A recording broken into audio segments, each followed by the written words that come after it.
France Maghreb 2. Le grand forum LGF, bienvenue à tous, ravi de vous retrouver, c'est vendredi aujourd'hui, c'est la dernière de la semaine en ce 27 janvier. Et bienvenue pour bien vous accompagner pour ce talk de fin d'après-midi jusque 18h30 avec, pour m'accompagner, ils sont pas tout à fait au complet.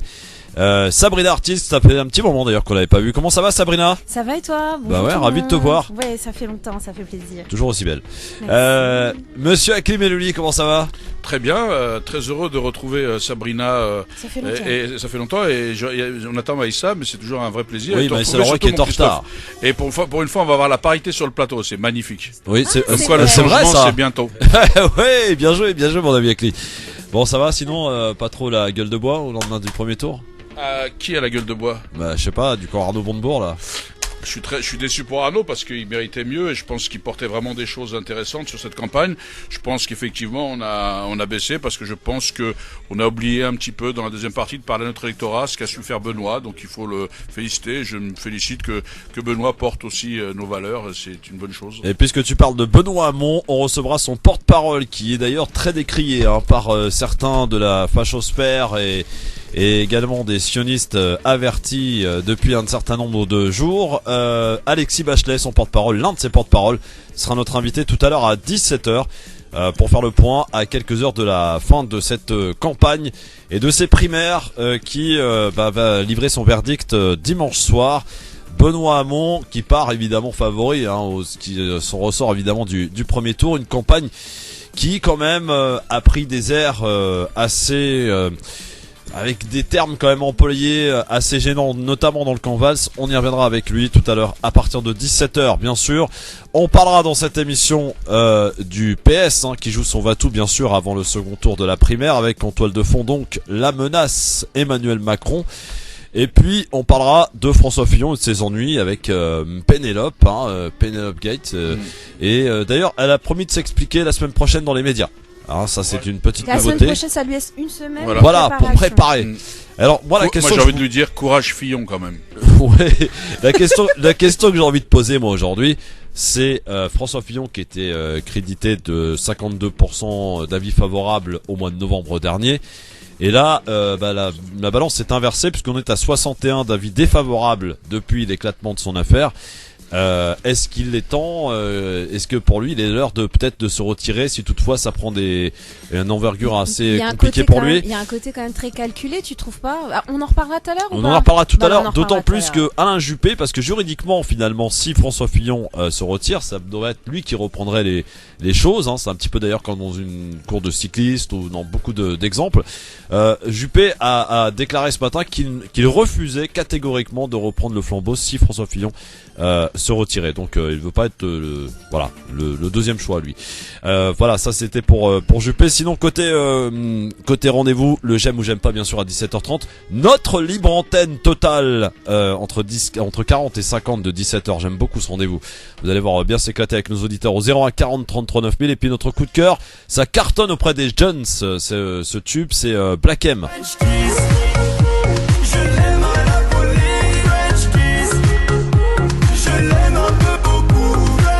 On se l'écoutera donc tout à l'heure, il cartonne en ce moment Black M avec ce titre et d'ailleurs son album et cette tournée qui se prépare. Mais pour l'heure, voici le zapping, il est bon le zapping aujourd'hui, écoutez. Le zapping, les meilleurs moments qu'il ne fallait pas rater à la télé, à la radio, sur internet et aussi dans les meetings, à l'image de Benoît Hamon qui est fier qu'on l'appelle et que l'on le surnomme ainsi sur les réseaux sociaux, Bilal Hamon. Droite, dans sa tradition raciste, xénophobe, antisémite, islamophobe, a décidé sur internet de changer mon prénom. Et donc, Benoît Hamon s'est transformé, et je veux les remercier, c'est un très joli prénom, en Bilal Hamon. Dans leurs yeux, moi je suis fier qu'ils m'appellent Bilal. Et je serai fier aussi qu'ils m'appellent Élie, David, peu importe. Mais tous ces noms qu'ils détestent, eux les antisémites, eux les racistes, à qui nous ne laisserons ni la France, ni la République. Pendant ce temps-là, Manuel Valls, invité de Radio J, la radio communautaire juive, à la question de l'ultrationniste Frédéric Aziza, confirmez-vous, être lié éternellement à Israël? Vous êtes choqué en vous accusant d'être sous influence juive comprendre de votre femme, Alain Soral, Dieudonné, Oumak.com, Panamza, Alcance et de nombreux sites islamistes, voire islamo-gauchistes, vous critiquent régulièrement pour avoir déclaré que vous étiez lié de manière éternelle à Israël. Est-ce que c'est une phrase que vous assumez, Manuel Valls? Mais oui, en plus, elle prend tout son caractère par rapport à ce qu'est notre histoire. Au moins les choses sont claires. Allez, je ne résiste pas à vous remettre en ce dernier jour de campagne l'intervention d'un auditeur sur France Inter la semaine dernière qui déclare à Manuel Valls que nous sommes 66 millions à vouloir lui mettre une gifle. Écoutez plutôt. Oui, bonjour. Bonjour, Guillaume. Bonjour Manuel, salut Manu. Salut. C'était pour te dire Manu, je sais pas si tu trouves ça normal ou pas, mais moi je pense que la claque, en fait, on est 66 millions à vouloir te la mettre, quoi. Enfin, c'était juste trop bon, sans déconner, quoi. Il a été parfait, le bonhomme, quoi. C'était juste génial, alors, quoi. ça, cet appel à la violence, c'est non. C'est non, et pas sur l'antenne de France Inter. Désolé pour ce fil. Non. Et enfin, pour finir ce zapping, il était attendu pour s'expliquer sur son affaire, l'affaire de son épouse, François Fillon, invité du 20h de TF1 hier soir. Je trouve pas de mots pour dire mon dégoût devant le caractère abject de cette accusation. Je fais de la politique depuis plus de 30 ans, j'en connais les règles, j'ai le cuir épais, je savais qu'en me présentant à l'élection présidentielle, j'allais affronter toutes les calomnies. Mais pas celle-là. Pas celle qui consiste à attaquer ma femme pour m'atteindre. Voilà. Mon épouse est remarquable, elle est exceptionnelle. Vous n'imaginez pas à quel point elle souffre qu'on puisse penser qu'elle n'a pas respecté les règles. Alors je le dis ce soir, je la défendrai. Je l'aime, je la protégerai, et je dis à tous ceux qui voudront s'en prendre à elle, qu'ils me trouveront en face. Waouh! François, il menace, hein. Attention, il rigole Bonhomme, pas. Hein. attention. Hein. Il défend sa femme au moins. C'est bien. Akli. Ouais, très bien. Bah écoute, c'est normal quand même qu'il défende sa femme, il manquerait plus qu'il le fasse pas quand même, hein. Oui. Parce si c'est, enfin, bon, c'est vrai quand même qu'il faudrait, à ce moment-là, beaucoup de gens le font. Là, apparemment, elle aurait pas travaillé, mais je dis apparemment parce qu'il faut aussi que la justice passe, faut le prouver. Moi, je voudrais, j'aime pas trop attendre, mais je pense que tout le monde le fait. Peut-être qu'il faudrait prendre un article de loi qui empêche qu'effectivement les gens fassent travailler leur famille. Mais il y en a pas mal de députés à l'Assemblée nationale qui font travailler leur famille. Je suis un peu partagée, mais j'ai voilà, vu. Ça doit être partagé parce que parfois on a besoin de gens de confiance et à qui on peut faire confiance. Ouais. Enfin voilà, ça soulève des choses. Non, parce que mais quand il y a un salaire, il doit y avoir un travail en face. Si en politique tu peux pas, je ne dis pas que je suis de cet avis, mais si en politique tu ne peux pas travailler avec des membres de ta famille, on sait que c'est parce qu'effectivement il y a beaucoup de pistons avec des salaires exorbitants et c'est un grand manque de respect pour le peuple. Ça remet quand même en question beaucoup de choses parce que si tu sors du cadre politique, il y a énormément de personnes dans, je sais pas moi, ne serait-ce que dans le commerce où les gens travaillent beaucoup ensemble au sein de leur famille, ils vont donner un coup de pouce je sais pas au fiston qui va reprendre un petit peu le commerce, il y a plein d'autres milieux comme ça aussi, même dans les bureaux, hein. Donc le souci, en réalité, c'est pas tant ne serait-ce que dans le milieu artistique aussi, hein. T'as Depardieu, voilà. Il y en a plein qui vont mettre en avant, finalement, leur métier, et les enfants, la famille, les cousins ou autres vont pouvoir aussi peut-être être inspirés. Le vrai souci, en réalité, c'est tout ce qui est fictif, c'est les arnaques, c'est les enveloppes, les dessous de table, qui profitent à des personnes qui ne sont pas légitimes pour. Voilà. C'est ça. Alors, j'ai oublié de vous demander, on va parler de quoi avec toi, Ali, dans ton avis tranché, dans un instant, Akli? On va parler justement de la laïcité puisque c'est un peu un procès d'intention qui est en train d'être fait, et ceux qui veulent confisquer la laïcité, qui parlent de quelque chose, qui veulent jouer les VRP de la laïcité, qu'ils ont même pas un échantillon sur eux. Tu veux parler de ceux qui utilisent, qui veulent avoir comme modèle ou référence un Caroline Fourest, Elisabeth Badinter? Je trouve que la laïcité est tombée bien bas, sortie du petit Père Combe, des Jaurès, des Briand, des gens de la Ligue, des Condorcet et compagnie. Je pense que on est en train, et d'autres, je pourrais en citer d'autres acteurs de la laïcité, mais je pense qu'on risque d'être tombé bien bas. La laïcité est devenue une belle péripatéticienne, je trouve. Oh, dans la bouche de Sabrina... Pas dans la bouche de Sabrina, ça va, dans la mienne, ça aurait pu être douteux. Voilà, c'est ça. Non, honnêtement, je parle dans ce contexte précis, bien évidemment. Oui, bien sûr, évidemment. En vous remerciant. Sabrina, tu vas nous parler de quoi, toi? Alors, on est dans le coup de cœur ou la chronique? Non, la vie tranchée, Sabrina. Ça marche. Alors, la vie tranchée, je vais donner la parole à un anonyme. Ah. Voilà. Ni plus, ni moins. Tu sais que j'aime bien être... Julien. Non, ce n'est pas Julien, c'est un anonyme et qui n'aura pas grand-chose à dire, mais quelque chose de très très fort. Bon, bah écoutez, on a hâte. Et je vous rappelle à 17h donc le porte-parole ou l'un des porte-paroles, puisqu'ils sont plusieurs, donc de Benoît Hamon, candidat donc pour cette primaire de la gauche qui va se conclure dimanche soir. On va lui demander quelques questions. On a quelques questions à lui poser, notamment sur cette ambiance de cette campagne, comment l'a-t-il qualifiée, et surtout les attaques à son encontre personnelle. Alexis Bachelet pour atteindre finalement son candidat Benoît Hamon, la candidature Benoît Hamon qui certes une surprise quand même d'arriver comme ça en tête au premier tour, à qui on n'aurait pas parié bien cher de tout ça quand même. C'est vrai. Oui, effectivement, c'est vrai que c'est on l'annonçait un peu qu'il était un mouchoir, mais arrivé en tête, oui, c'est vrai que personne ne l'attendait vraiment. Et la seule chose aussi qui est remarquable et à faire remarquer aussi tout à l'heure avec Alexis Bachelet, c'est que Benoît Hamon a réussi quelque part à quitter un petit peu tout ce qui est laïcité, islamiste, terroriste, etc. pour, avec son revenu universel, ça a beaucoup fait parler. Et enfin, on a un peu parlé d'autre chose. Ça fait du bien quand même. Même si tant est que les journalistes quand même nous ont toujours attirés vers ce même terrain, la laïcité, etc. Il y avait une niche et il y avait matière. Ça fait un moment que tout le monde le sait, et puis il a eu le cran. On va pas non plus, c'est pas une question de super héros ou pas. On parle juste de ce sujet-là.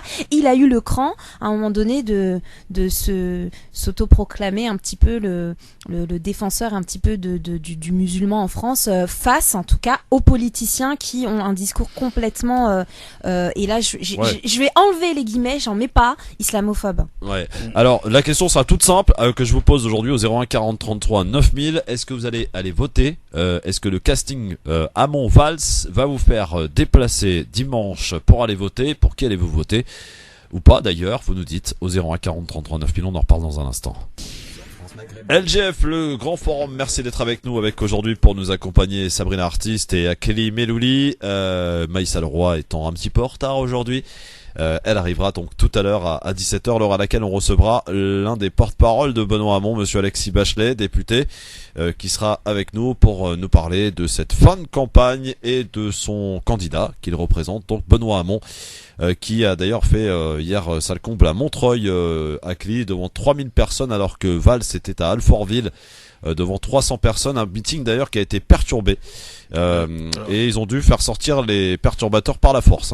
Voilà, ça s'est passé à Alfortville. Ah bon? Ouais. Hier soir. C'est marrant parce que sur les chiffres, moi je sais pas, je trouve que il y a aussi un peu d'intérêt parce que je pense que sur 94 citoyens, le Parisien de ce matin, j'ai lu 800 ou plus de 800 personnes.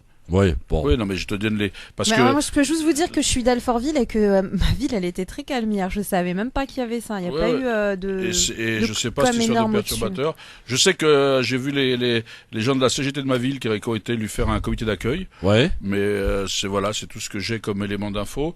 Et ça, je le lis comme vous dans le Parisien ou les. Alors, avant de parler de politique intérieure, quelques infos en bref que vous pouvez évidemment commenter avec moi. C'est la politique du tweet de Donald Trump, qui ont donc fait leur première victime diplomatique. La rencontre prévue la semaine prochaine entre le président américain et son homologue mexicain n'aura pas lieu. Enrique Peña Nieto a annoncé hier qu'il n'irait pas à Washington, on va y revenir dans un instant, mais en revanche, il y aura bien ce vendredi une entrevue entre Donald Trump et Theresa May, la première ministre britannique, et même le premier dirigeant étranger à être reçu par le nouveau président américain depuis son investiture.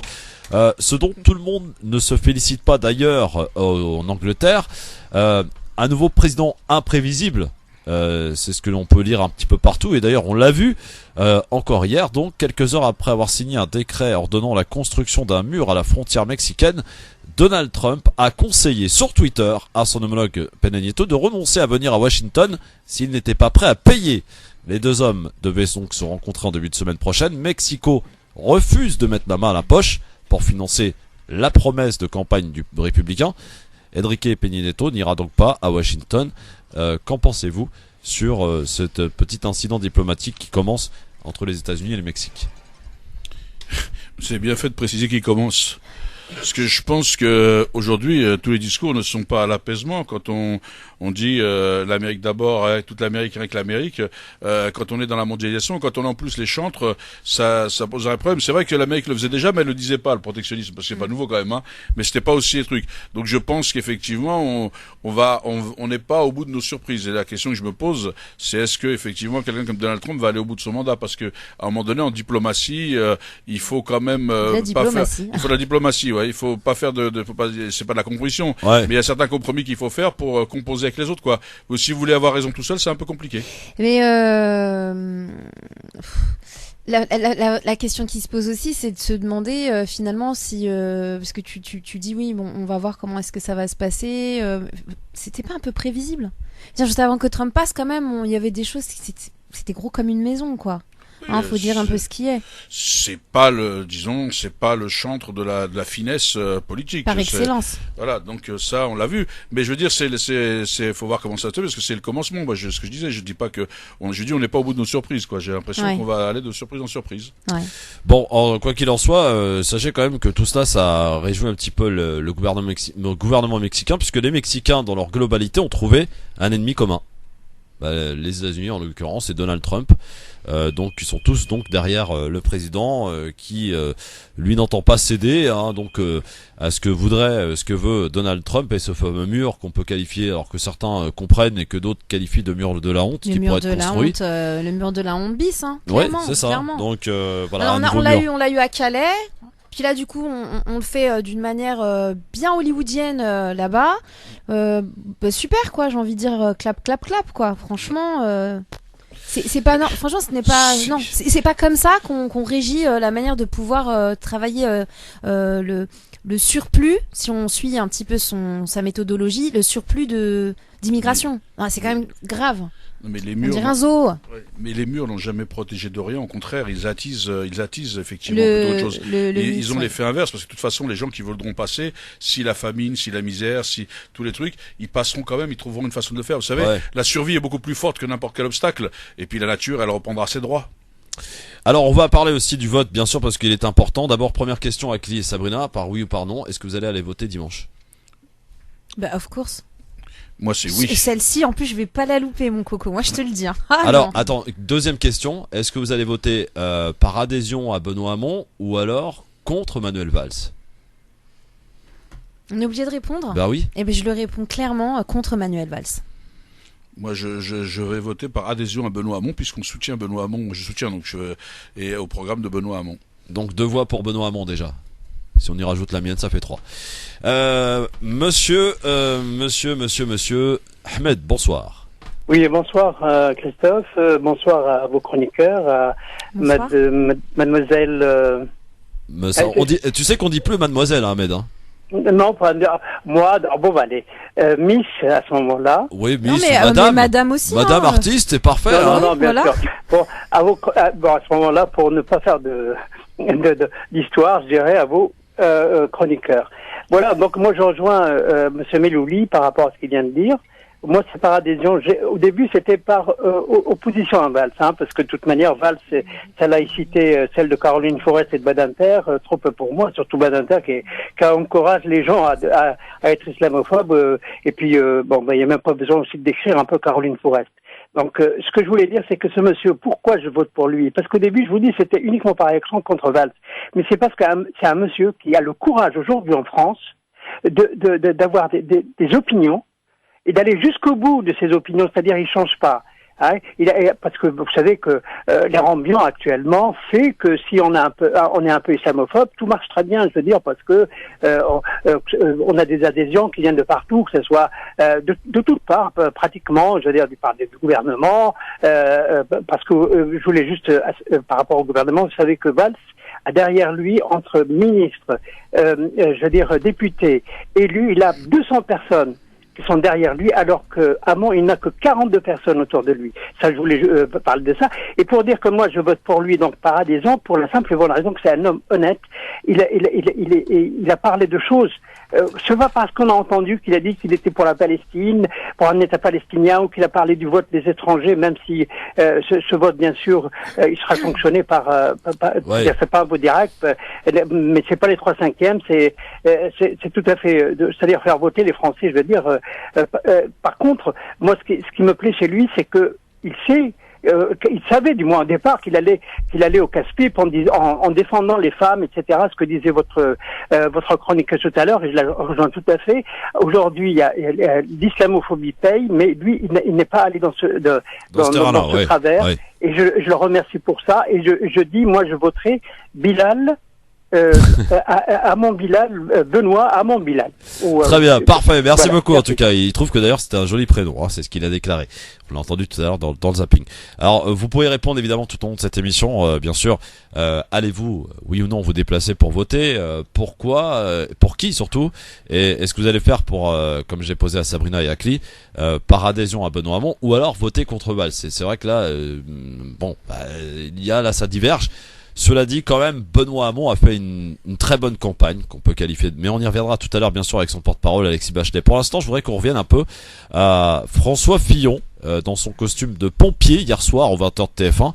Le candidat de la droite à la présidentielle a tenté d'éteindre l'incendie déclenché par le Canard enchaîné. Il a fermement démenti les accusations abjectes d'emploi fictif de son épouse, assurant qu'il ne renoncerait à la présidentielle que s'il était mis en examen. Le maire de Bordeaux, Alain Juppé, battu lors de la primaire face à François Fillon, exclut clairement et définitivement ce matin d'être un éventuel recours. Alors, sur l'épisode de cette affaire François Fillon, Akli, Sabrina, est-ce que cette affaire peut fortement éclabousser la suite de sa campagne? Et pourquoi pas d'ailleurs remettre en cause sa participation à cette élection? Alors c'est ce que je voulais dire en début d'antenne tout à l'heure. Je le dis clairement et de manière totalement transparente. Je n'adhère absolument pas au programme et tout ce que représente Fillon. Par contre, je trouve ça très stratégique en fait que cette histoire éclate à ce moment précis. Ouais. Voilà. Donc c'est très très stratégique, c'est-à-dire si effectivement c'est avéré, pourquoi est-ce qu'on le découvre uniquement maintenant? Donc c'est censé, on l'a bien compris, apporter une suspicion bien plus que douteuse, de telle sorte à ce que les résultats dans les urnes aillent dans ce sens-là, en fonction de ce que l'on vient de découvrir concernant sa femme. Donc c'est pour moi purement stratégique. On aurait pu avoir tout autant un petit attentat pour apporter un petit peu d'éléments et des voix en plus pour le FN. Voilà, c'est-à-dire c'est juste un parti contre un parti. Voilà, moi c'est la question que je me pose. Ou c'est même pas une question, mais de coups orchestrés à l'encontre de François Fillon. Franchement, ça tombe comme ça par hasard. Maintenant, non, il n'y a pas de hasard. Franchement, il n'y a pas de hasard. On aurait pu le savoir depuis bien plus longtemps que cela. Ensuite, ce que j'ai envie de dire, c'est que aujourd'hui, on n'avait peut-être pas besoin de cette histoire pour se rendre compte, de toute façon, de ce que représente, ou en tout cas de ce que souhaite faire Fillon avec la France et le peuple. Akli, ça va être compliqué lorsque François Fillon va parler d'austérité quand même maintenant. Oui, ça va être un peu compliqué, mais franchement, j'espère que effectivement, comme apparemment, s'il était empêché, je m'inquiétais moi parce que je me dis, putain, j'espère qu'on va pas choper Sarkozy, quoi. Donc parce que c'est aussi si c'est pas mieux. Voilà, si Juppé dit, voilà, donc non, au-delà de ça, moi je pense que pour l'instant, effectivement, je vois pas franchement poser la question à Juppé alors qu'il n'y a pas eu encore de procédure et qu'on n'a pas les tenants les aboutissants.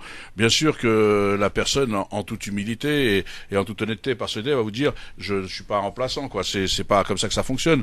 Je pense qu'il faut aussi garder un peu de ça parce que c'est aussi les médias qui dénaturent les choses. Aujourd'hui, ils vont s'expliquer et effectivement, apparemment, si c'est le cas, on peut avoir tous un point de vue parce que souvent les gens, ils ont leur point de vue et du coup ils vous disent c'est la vérité, quoi. Même si on sent que ça sent effectivement l'emploi fictif et tout ça, bon, il faut encore le vérifier. Il y a toujours dans ce pays la présomption d'innocence, on peut pas la demander pour tout le monde et pas pour certains. Donc moi j'applique la précaution et la présomption d'innocence pour tout le monde. D'ailleurs, j'appelle tout le monde à avoir la même retenue quand il s'agit de gens issus d'origine douteuse et contrôlée. Sauf que quand même, il y a des éléments qui sont quand même là, Akli et Sabrina, cette attachée parlementaire que personne n'a croisée ou vue lorsqu'elle travaillait à l'Assemblée nationale, ou voire même dans le département de la Sarthe. Et puis alors, si vous y rajoutez aussi la revue pour laquelle elle a travaillé là après 2010, Elle a fait, je crois, un article et demi. Donc 5 000 € par mois pour un article et demi, c'est quand même cher payé, non? Voilà, je suis d'accord sur la revue apparemment, puisque le gars la connaissait pas. Ouais, en plus. Ensuite, c'est pas parce que les gens ne l'ont pas croisée, à la rigueur, je peux peut-être qu'elle travaille peut-être à domicile, je sais pas moi. Je ne connais pas moi les tenants et les aboutissants. Donc c'est pour ça que je dis, même si on a des présomptions fortes, etc., il faut attendre effectivement qu'il y ait un jugement. Je crois que dans le pays, on ne peut pas demander la présomption d'innocence. Et d'ailleurs, j'invite tout le monde à la pratiquer pour tout le monde de la même façon. Le problème de l'injustice, c'est quand elle est pratiquée pour certains et pas pour d'autres. Et donc, tant qu'il y a la présomption d'innocence, eh bien, il faut garder de la retenue, de la réserve. Et moi, j'ai aucune affinité avec eux. Je pourrais me faire plaisir et apparaître comme le virulent, le ceci. Tout ça, c'est des postures. Moi, je suis pas un imposteur. Donc, moi, je crois que le fond, c'est ça. C'est soit on défend la présomption d'innocence et on attend le jugement, même s'il y a des présomptions fortes, apparemment, de ce que vous dites d'ailleurs, Christophe. Soit on défend pas la présomption d'innocence. Il faut savoir, on n'est pas un tribunal. Nul ne peut être amené à faire le procès de qui que ce soit. Oui, on a trop tendance à faire le procès. Akli, tu me permets, je te coupe. Franchement, voilà, tu nous rappelles quelque chose qui fait partie d'une valeur fondamentale en fait de la France. Ceci étant, comment est-ce que ça se fait que ce genre de rappel auquel j'adhère complètement, on a besoin de le faire face à un personnage comme Fillon ou dans ce genre de problématique? Tu vois ce que je veux dire? Dans le sens où, je vais te donner un exemple. Hier, j'ai vu une vidéo, vous avez peut-être vu cette vidéo qui a beaucoup tourné sur un livreur FedEx. Je crois que c'était en CUPS, je crois, un des deux. Vous l'avez vu ou pas? Non. Non. Bon, en fait, ce qui s'est passé, c'est que l'endroit où est-ce qu'il devait se livrer, bon, il y avait une voiture, alors que la voiture n'avait pas le droit, elle s'est garée en livraison. Donc du coup, lui, il s'est arrêté sur la rue, il a bloqué le passage, le temps de pouvoir sortir ses colis. Et il y avait alors comment est-ce qu'on appelle ça? Ce sont les policiers qui sont mis en service par la mairie. Les policiers municipaux. Voilà. Donc il y a eu une petite altercation parce que en fait il y a eu la vidéo, quand vous la voyez, il y a vraiment, elle a beaucoup tourné. En fait, on sent en fait que tout de suite il a rien fait de mal, il veut juste faire son travail. Et il se retrouve dans une situation où ils sont 4 policiers municipaux et 11 policiers qui viennent après pour un homme qui dit ne me touchez pas, je veux juste poser le colis en fait. C'est justement ça, c'est qu'on est dans les préjugés, les représentations. Exactement. En fonction de l'origine ou de la personne ou de l'origine sociale aussi, pas qui que dit, ethnique, je viens, je fais mon travail. Et on va le lui faire, alors que ça aurait été quelqu'un d'autre. Moi, j'ai déjà vu des gens livrer, nous bloquer la rue sans que personne intervienne, les gens passent parce qu'ils trouvent ça normal. Ouais. Et donc là, c'est ce que je disais, et c'est pour ça que moi je le rappelle, je profitais de cette situation pour le rappeler pour d'autres. Bien évidemment. Y compris pour des jeunes qui sont jugés coupables parce qu'ils ont le faciès pour être coupables. Exactement. C'est pour ça que je le rappelle. Moi, je préfère rappeler ça. C'est toujours plutôt que de me faire plaisir, je préfère être utile et donc rappeler les valeurs fondamentales de la République.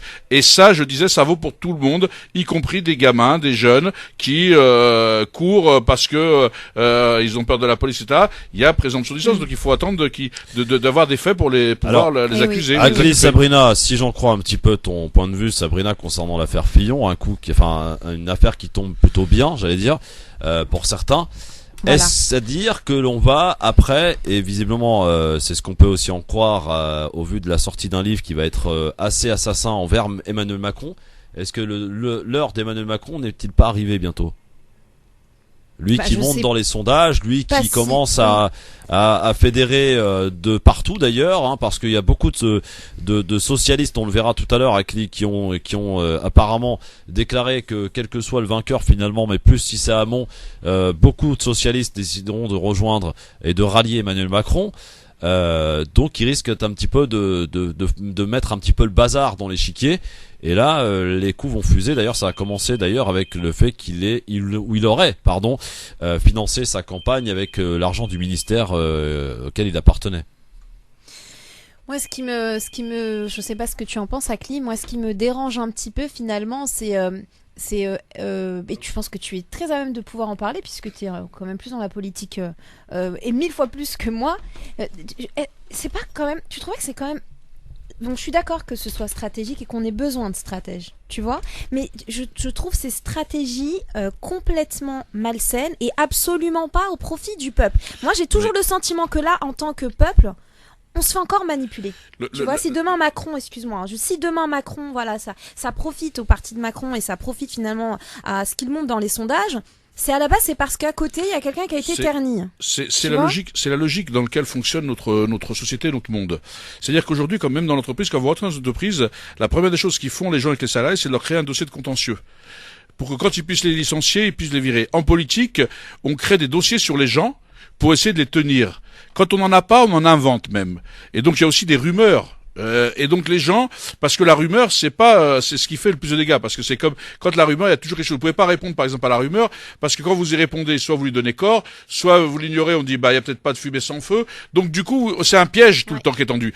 Et moi, je pense que des dossiers, ils en ont sur tout le monde certainement. Et ce dossier a dû être, à mon avis, ce dossier vient de chez eux, parce que en politique, puisqu'on se parle franchement, c'est souvent vos camarades qui vous aident le plus.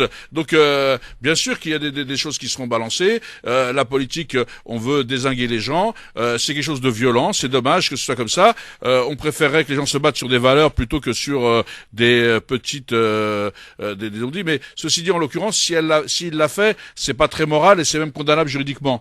C'est un emploi fictif. Donc on n'est pas dans la rumeur sur d'autres choses. Là on parle de faits et donc qui sont avérés ou pas quoi. Mais par contre en politique, il y a effectivement des dossiers, des rumeurs qui sont balancées sur des gens. Il y a des gens qui se sont suicidés contre des choses parce que la rumeur leur a fait du mal. Il y a des gens dont les familles explosent parce que la rumeur fait du mal. Mais ils ont rien contre les gens. Mais il suffit d'inventer quelqu'un dans un commissariat, dit ceci sur un tel et tout ça, vous êtes tout de suite suspect, quoi. Et donc c'est très dur. Donc on mais est bien d'accord, c'est basé, bien sûr, pour dès déstabiliser. le point de départ sur quelque chose de. Non, mais ça, je suis d'accord. Mais on est en train de parler de politique. Mais ça, ils le savaient depuis longtemps. Ils l'ont balancé là parce que ils veulent un peu exploser la campagne de Fillon, ça c'est clair. Voilà. Mais il y avait un dossier, donc on va prendre l'avis. Quand on fait de la politique, faut attention. On va prendre l'avis d'un auditeur qui souhaite réagir sur l'affaire Fillon. Bonsoir. Oui, bonsoir mes amis, c'est le docteur Syrien. Bonsoir à vos chroniqueurs. Je vais faire vite. Donc, je pense ne pas ajouter grand-chose à votre chroniqueur, le monsieur. Oui, c'est des rumeurs, ainsi de suite. De toute façon, on va attendre la justice qu'elle fasse son boulot. Ça, d'un côté juridique. Maintenant, c'est vrai, c'est des boulettes qui peut attendre tout le monde. Des boules puantes, a-t-il qualifié Fillon. Voilà. Donc, bon, je ne veux pas parler de ses positions internationales, ça dérange beaucoup. Bon, j'ai déjà parlé, je reviendrai une autre fois. On va attendre.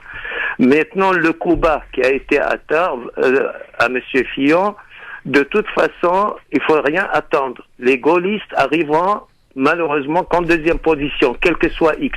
Ça, c'est des pronostics. En tête, le FN. Madame Le Pen, elle a envoyé son secrétaire, il est à Tel Aviv depuis 24 heures. Oui, on en parlera tout à l'heure d'ailleurs. Le numéro 3 du FN est en Israël, effectivement. Voilà, donc c'est leur problème et ainsi de suite. Malheureusement ou heureusement, la gauche va arriver éparpillée. 3 candidats, ils vont être derrière. Donc en atteignant Monsieur Fillon, qui a dit de manière honnête, si je suis mis en examen ou mon honneur est atteint, je quitte. C'est un homme honnête. Bon, après, on va pas aller. Bon, je suis filloniste, c'est pas une raison que je vais vous casser la tête. Maintenant, par contre, où les gens, Monsieur Alain Juppé, il a dit tout à l'heure ce matin, qui n'est pas un bouche-trou. Ouais. Excusez ma grossièreté, vous l'avez dit. Maintenant, et en plus, il y a les instances des primaires de la droite gaulliste viennent d'être dissous.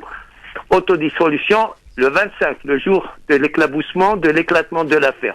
Je pense que c'est les instances du Parti communiste. Eh ben, ils vont avoir encore 5 années sur le dos, Monsieur Sarkozy. Voilà ce que j'ai à dire. Merci docteur, merci beaucoup pour votre avis.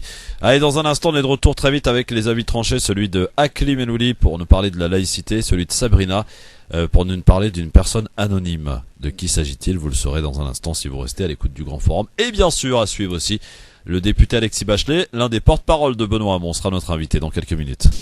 LGF, le Grand Forum avec Akli Menouli et avec Sabrina Artis qui sont là pour l'instant, puisque la retardataire s'appelle Maïssa Leroy, elle arrive dans quelques instants bien sûr.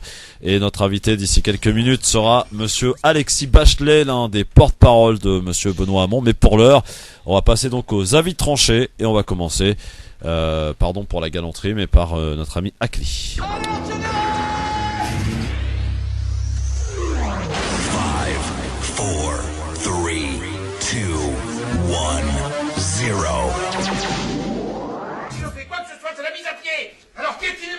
Akli Menouli qui souhaite nous parler de la laïcité.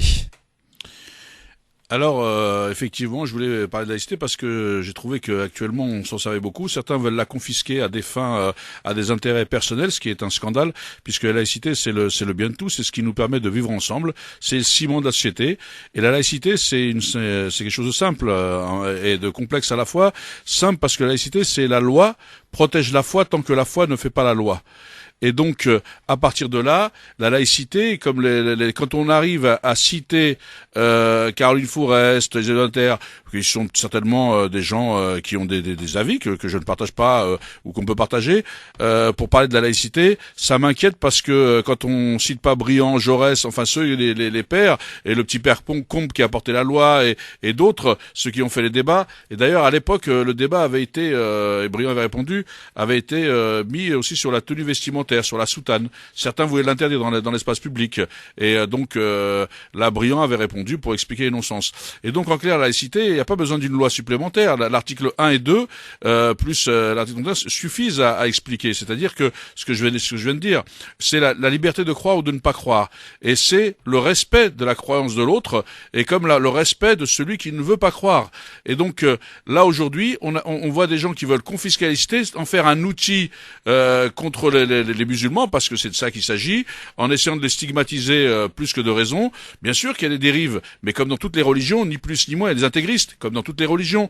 Et aujourd'hui, la laïcité, elle, ne juge pas la tenue vestimentaire. Le problème, c'est que si on veut aujourd'hui utiliser la laïcité comme outil d'émancipation, la laïcité, c'est un concept, vous la rencontrez pas au coin de la rue. L'outil d'émancipation et de dignité, c'est aujourd'hui l'éducation et la culture. C'est en éduquant et en accompagnant les gens dans un développement harmonieux, c'est par le biais de l'éducation, par le biais effectivement de la culture, qu'on aide les gens à s'émanciper. C'est pas les lois qui font la société. Les lois, elles régissent une société, elles font pas l'éducation. Et donc aujourd'hui, interdire et ne règle pas la situation. C'est justement se donner du bon sentiment et du supplément d'âme. Et c'est vrai que dans la compréhension collective, ça donne une posture, mais qui en soi ne fait pas évoluer la société. Et donc la laïcité, elle, doit nous permettre de vivre ensemble. C'est le ciment dans nos différences, dans notre diversité, d'origine, de pratique. Et d'ailleurs, même la laïcité, on a eu le débat sur le fait de savoir sur dans les mairies, tout ça.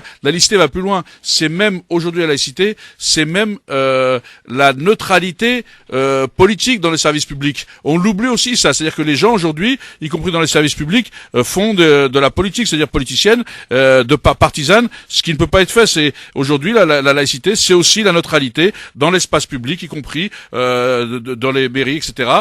Politique, c'est-à-dire qu'aujourd'hui, on doit recevoir les gens sans regarder ce qu'ils sont ou ce qu'ils font ou ce qu'ils pensent ou ce qu'ils pratiquent, mais bien au regard des règles, des lois, des us, des coutumes qui sont à l'usage. Et donc, us et coutumes, vous m'avez compris, c'est pas la laïcité, c'est un cadre. Et donc voilà, donc moi je voulais dire aux gens, arrêtez d'essayer de confisquer quelque chose ou essayer de nous vendre quelque chose dont vous avez même pas un échantillon sur vous. Vous êtes de mauvais VRP.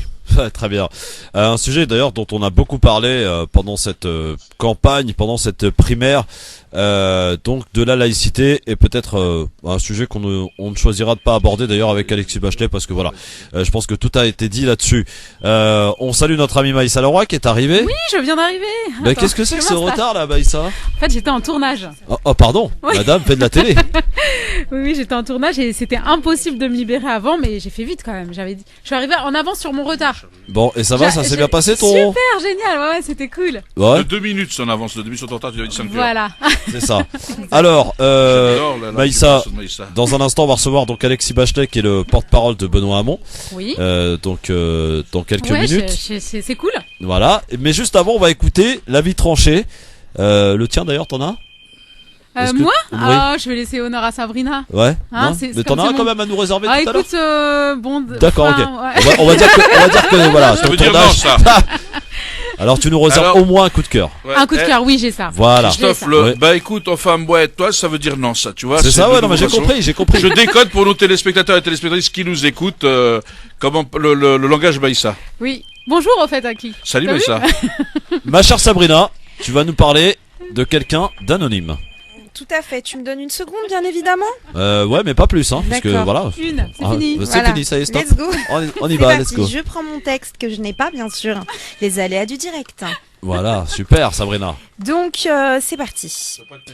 Si tu peux décrocher, ce serait gentil. Merci. Nous sommes sur France Maghreb 2. C'est pas de lunettes ou pas? Voilà. On me ruse, muse, puis me colle, me rafistole. On me découpe, me loupe, puis me brode de mots vidés de sincérité. Je m'appelle A, comme un vulgaire anonyme, je suis le synonyme d'un hymne jadis victorieux. Trop déçu pour me dévoiler à vous publiquement, et pourtant, vous me connaissez tellement. Je suis cette étincelle qui ravive les cendres d'un foyer éteint. Je suis celui qui vous accompagne lorsque votre cœur s'enflamme. J'étais, qui suis-je aujourd'hui? Un sentiment déchu, un espoir perdu, une sombre lumière, un éternel éphémère? Qui suis-je? Au nom de ce que je suis, et à mon plus grand désespoir, vous seriez capable de tuer. Tandis que je prône l'union, vous vous séparez, vous déchirez des illusions. N'entendez-vous pas mon appel au secours? Diffusez cette ode à l'amour. Individualisme, égoïsme, indifférence, intolérance, se peut-il que l'homme vive sans moi? Je m'appelle A, et je vous implore de me montrer qu'en chacun de vous demeure un peu de moi. On me trouve trop vieillot, trop rétro. On me trouve trop avant-gardiste, trop minimaliste. On me trouve trop fleuri, trop mimi, pas assez fou, pas assez rock, pas assez dur comme un vieux rock. Acceptez-moi tel que je suis. J'ai fait le bonheur des nations qui vous ont précédé. Aujourd'hui, je me sens perverti, trahi. Qu'avez-vous fait de moi? Cessez de m'utiliser pour tromper autrui. À cause de cela, certains jurent de ne plus jamais m'approcher. Se peut-il que l'homme vive sans moi?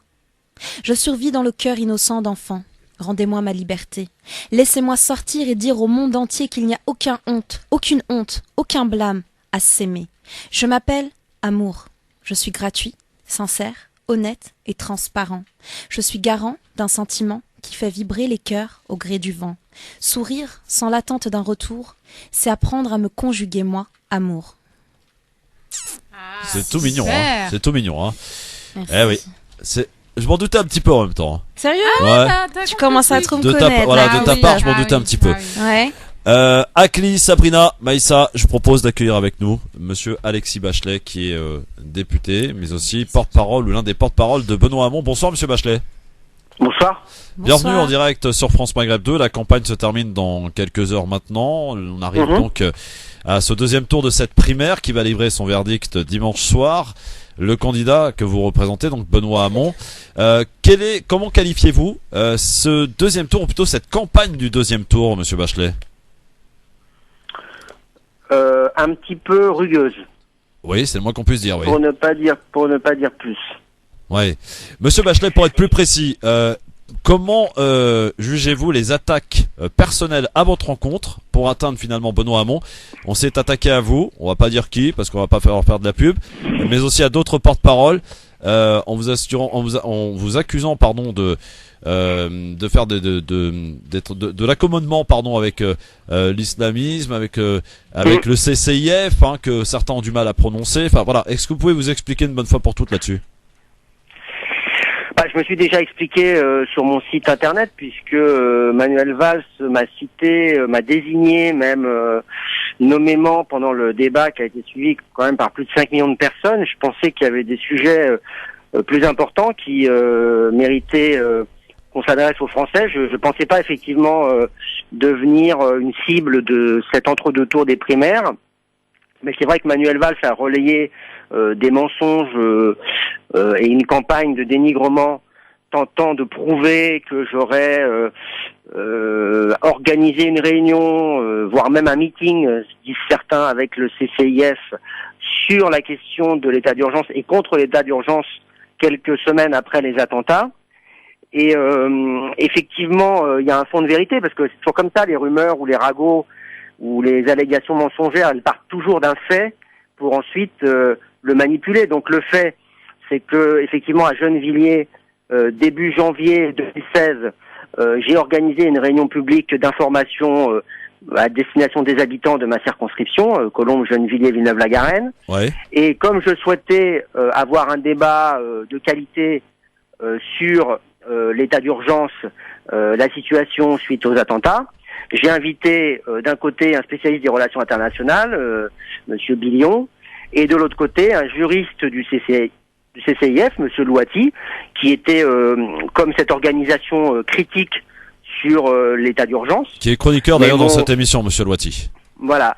Et mon objectif, c'était effectivement d'écouter et de débattre avec ses interlocuteurs et avec d'autres intervenants locaux. Il y avait des élus de Gennevilliers, de Colombes, et l'objectif étant évidemment d'expliquer en quoi il était nécessaire d'avoir cet état d'urgence, à quoi ça correspondait historiquement et politiquement dans la situation de post-attaque terroriste. Et là où ça devient très pervers, c'est que on m'a accusé d'avoir fait cette réunion contre l'état d'urgence. Ouais. Ce qui est faux, et ce qui est d'autant plus faux que comme cette réunion a été filmée, on me voit dans cette réunion au début défendre le passage à l'état d'urgence, expliquer en quoi le président de la République a eu raison de prendre cette mesure exceptionnelle, mais qui répondait à une gravité exceptionnelle des attaques que nous avons subies au mois de novembre, qu'il avait fallu le proroger, et que, évidemment, dans un moment de crise, il fallait une réponse exceptionnelle, même si, et c'était tout l'intérêt de la réunion, il fallait aussi entendre les critiques, entendre les gens qui s'interrogent, pourquoi cet état d'urgence, pourquoi faut-il le prolonger, en quoi cela consiste-t-il, qu'est-ce qui se passe pendant l'état d'urgence.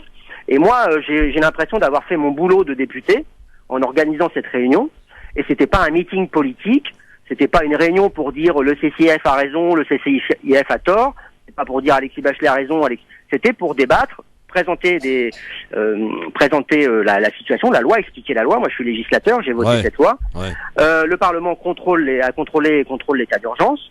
Donc voilà, et c'est devenu, dans la bouche et dans les mots et dans la manipulation de certains, un meeting associant des élus, des islamistes, je ne sais pas trop qui d'autres, contre l'état d'urgence. Et donc, en dénonçant cette manipulation, je dénonce un mensonge de Manuel Valls, parce que même si c'est pas lui qui a inventé ce mensonge, il l'a repris à son compte.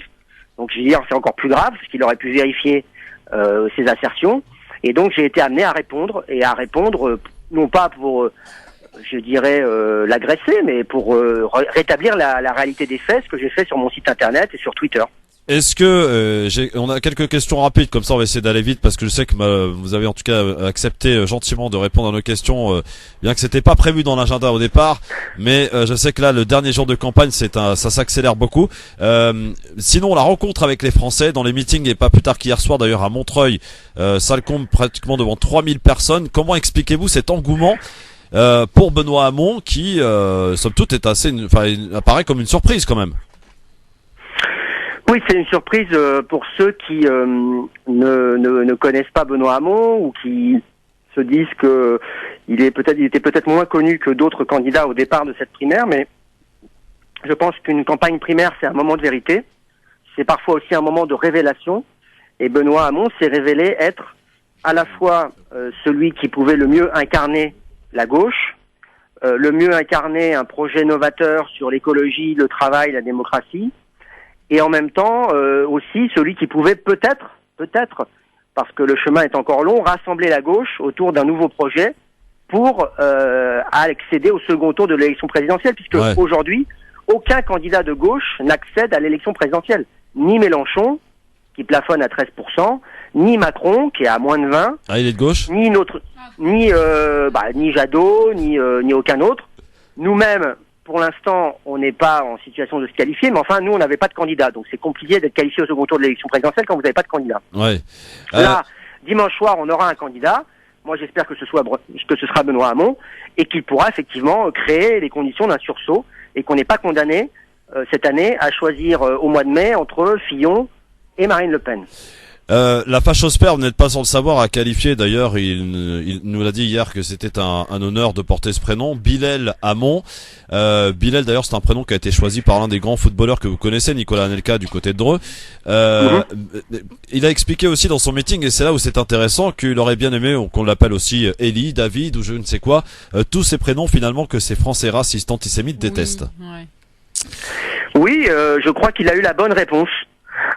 Il a eu la bonne réponse parce que là où certains se retrouvaient contrariés d'avoir été affublés d'un prénom Ali Juppé ou Farid Fillon, et ça n'avait pas l'air, il n'avait pas l'air de leur faire plaisir, ils en ont fait un boulet. Et Benoît Hamon lui a dit mais c'est pas du tout un boulet, c'est une fierté. Voilà, c'est ce qu'il a dit hier. C'est un prénom français comme il y a d'autres prénoms français issus d'une autre culture, d'autres pays, mais qui vivent avec nous dans notre pays. Et on est fiers d'avoir des Bilal, d'avoir des David, d'avoir des Eli, d'avoir des Mamadou, d'avoir des Paul, d'avoir des Jacques. C'est notre pays. C'est comme ça qu'on l'aime. Ouais. On l'aime tel qu'il est, avec tous ses prénoms, avec toutes ses cultures, avec toutes ses diversités. Et nous, on est fiers, avec Benoît Hamon, de vivre dans ce pays-là. Et j'ai envie de dire, je vais pas dire un gros mot, mais allez-y, lâchez-vous.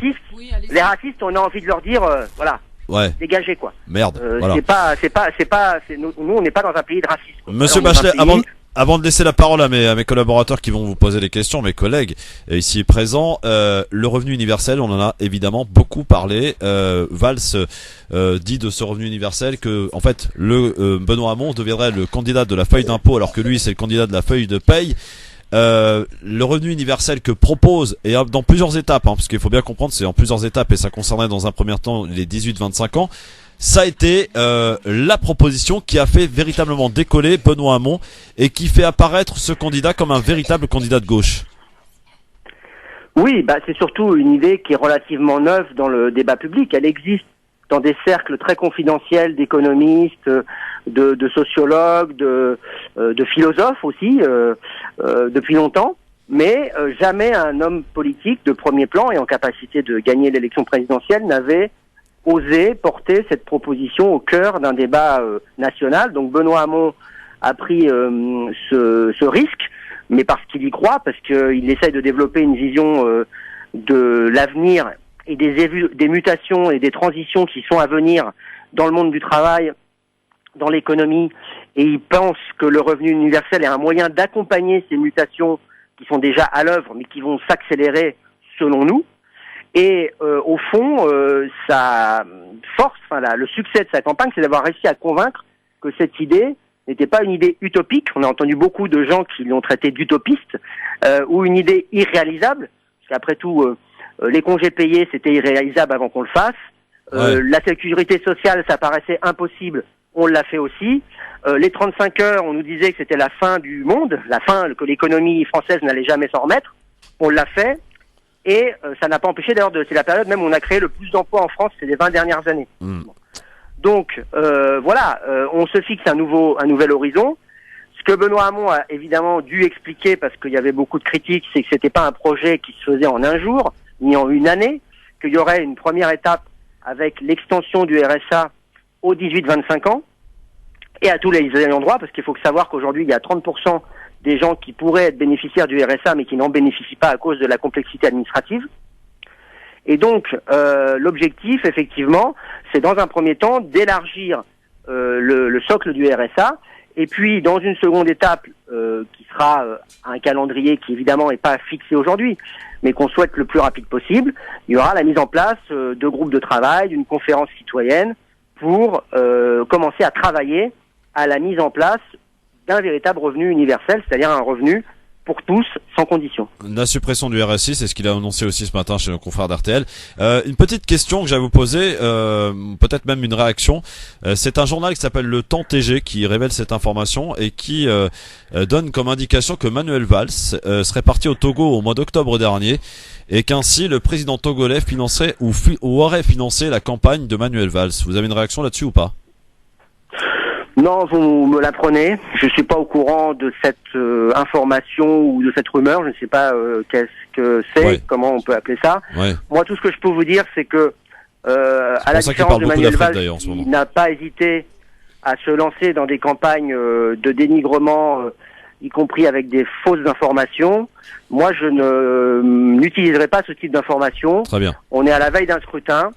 Je pense que les électeurs savent très bien à quoi s'en tenir sur la personnalité et les programmes des deux finalistes. Et moi, je souhaite pas qu'on fasse la campagne sur autre chose. Franchement, ça a été notre ligne. Je vous donne l'info. Avec Benoît Hamon depuis des mois. Bon. On n'a jamais été dans le caniveau. On n'a jamais essayé d'aller farfouiller dans la vie privée, dans les comptes Twitter pour essayer de voir s'il n'y a pas eu un jour une déclaration, une petite phrase, quelque chose qui pourrait être manipulé, instrumentalisé. C'est pas maintenant que je vais commencer. Alors, question de la part de Sabrina Akli Maïssa, je vous écoute, on vous écoute. Alexis Bachelet vous écoute. Qui commence ? Alors, dites-moi, comment vous démarquez de Mélenchon pour avoir un vote de gauche au-delà du PS? Quelle va être la différence finalement de Benoît Hamon? Mis à part, j'ai un petit peu l'impression qu'il est en train d'essayer d'avoir l'électorat des musulmans qui commence à être de plus en plus nombreux, faut pas se leurrer. Et du coup, qu'est-ce qui va le faire, qu'est-ce qui va lui permettre de se démarquer finalement? Ce qui va nous différencier avec Jean-Luc Mélenchon, c'est à mon avis 2 sujets majeurs. On a un sujet sur la question de l'Europe. Nous, avec Benoît Hamon, on défend une réorientation de l'Union européenne et notamment l'assouplissement des objectifs budgétaires de Maastricht, les 3%, le fait de mutualiser les dettes entre les États pour soulager les pays comme la Grèce ou l'Italie qui peuvent être en difficulté, et de relancer des plans d'investissement au niveau européen, parce qu'on considère qu'il y a des marges de manœuvre importantes à ce niveau-là. Et c'est vrai que là-dessus, on a une divergence avec Jean-Luc Mélenchon, c'est que Jean-Luc Mélenchon, il est beaucoup plus dans la rupture par rapport à la question européenne, il est prêt à, on va dire, au bras de fer, voire même peut-être d'aller plus loin, pourquoi pas quitter l'Union européenne, ou en tout cas commencer à envisager la sortie de l'Union européenne, et nous on veut pas s'engager sur cette voie-là, parce qu'on pense que c'est pas au moment où on a les États-Unis avec Trump qui mènent une politique extrêmement agressive et qui veulent démanteler de l'Europe. D'ailleurs, Trump l'a dit de manière très sincère il y a pas longtemps. Et de l'autre côté, on a Poutine et l'expansionnisme russe. Donc nous, on pense il y a besoin de plus d'Europe, d'une Europe plus forte. Alors après, on va se battre pour changer les contenus de certaines politiques européennes avec lesquelles on n'est pas en accord. Mais à la différence de Jean-Luc Mélenchon, on n'est pas d'accord pour jeter le bébé avec l'eau du bain et pour démanteler, de prendre le risque de démanteler l'Union européenne. C'est vraiment pas le moment. Très bien. Ça, c'est la première divergence, oui. La deuxième divergence, parce qu'on a aussi des convergences évidemment sur les questions écologiques, sur les questions sociales. La deuxième divergence, c'est sur comment on gagne les élections. Ouais. Jean-Luc Mélenchon dit voilà, moi je représente le peuple. Mon programme, il n'est pas à négocier. D'ailleurs, il veut même pas négocier avec les communistes. Il les a pris, mais il n'a rien négocié avec eux.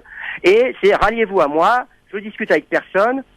Tout seul, je vais gagner l'élection présidentielle. Ouais. Alors moi, je vous avoue que je sais pas comment on fait pour gagner tout seul l'élection présidentielle quand on fait aux alentours de 10% et qu'on veut discuter avec personne. Ça vous semble un peu difficile. Ça n'a jamais existé. Ça n'a jamais existé. Voilà. Donc nous, avec Benoît Hamon, on a une autre logique, c'est de dire, au contraire, il faut discuter avec tout le monde pour essayer de trouver des choses qui nous fédèrent et pourquoi pas d'organiser un rassemblement. Par exemple, nous, c'est clair, on discutera avec les écologistes et avec Yannick Jadot. Si on pouvait arriver à intégrer les écologistes dans notre démarche, ça ferait déjà un premier rassemblement. Ensuite, on est aussi prêt à discuter avec des communistes. Il y a des communistes qui ne se reconnaissent pas dans la candidature de Jean-Luc Mélenchon. Bien sûr. Jean-Luc Mélenchon veut présenter des candidats contre les députés communistes sortants. Alexis Bachet, on a bien compris en tout cas ce qui apparaît comme des divergences. Autre question rapide parce qu'il ne nous reste pas beaucoup de temps là. Bonsoir.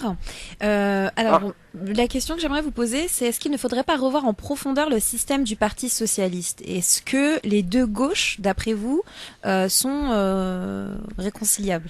Les deux gauches qui sont proposées en casting des primaires. Écoutez, les options qui devaient être tranchées sur l'avenir du Parti socialiste dans la gauche, elles vont l'être dimanche. Soit on a l'option de la continuité. De la continuité du quinquennat et de la continuité de ce qu'a été le Parti socialiste depuis ces 20 dernières années.